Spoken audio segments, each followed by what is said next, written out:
কেন্দ্রীয় সরকারের জীবনদায়ী ৯০০টির বেশি অপরিহার্য ওষুধের মূল্য বৃদ্ধির সিদ্ধান্তকে প্রতিবাদ জানিয়ে পশ্চিমবঙ্গ রাজ্য সরকারি কর্মচারী ফেডারেশনের স্বাস্থ্যকর্মীরা শনিবার বিকেলে পুরাতন মালদার মৌলপুর ব্লক স্বাস্থ্যকেন্দ্রের সামনে বিক্ষোভ প্রদর্শন করেন। এদিনের বিক্ষোভ প্রদর্শনে সামিল হন পুরাতন মালদা ব্লক স্বাস্থ্যকেন্দ্রের বিভিন্ন মহিলা স্বাস্থ্যকর্মী, চিকিৎসক সহ অন্যান্য স্বাস্থ্যকর্মীরা।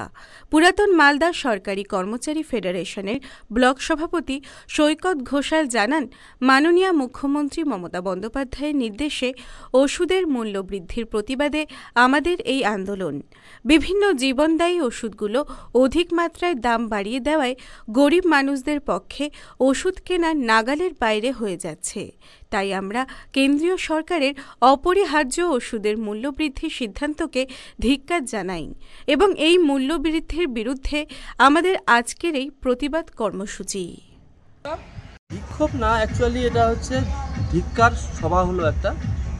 কেন্দ্রীয় সরকার ৯০০টির বেশি ওষুধের মূল্য বৃদ্ধি করেছে, যেটা আমাদের মুখ্যমন্ত্রী মমতা বন্দ্যোপাধ্যায় এটা তীব্রভাবে প্রতিবাদ জানিয়েছে এবং সেই ক্ষেত্রে আমাদের প্রোগ্রেসিভ ডক্টরস অ্যাসোসিয়েশন এবং সঙ্গে আমাদের ফেডারেশনগতভাবে আমাদের সবাইকে এই বিক্ষোভ কি ধিক্কার সভা, ধিক্কার মিছিল, সেটাতে আমাদের অংশগ্রহণ করতে বলা হয়েছে।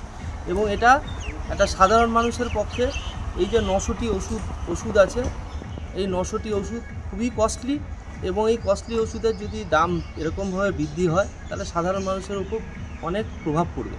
যারা কিনতে পারে না সেইভাবে ওষুধ, তাদের কাছে সেইটা খুব বড় একটা আঘাত সামনের দিনে আসবে।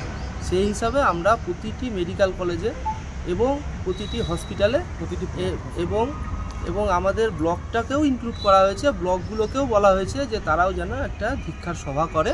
ওই জন্য আজকে আমরা মৌলপুর আড়িয়েছে আমরা আজকে ধিক্কার সভা করলাম। আমরা জানাই মালদা টুডে।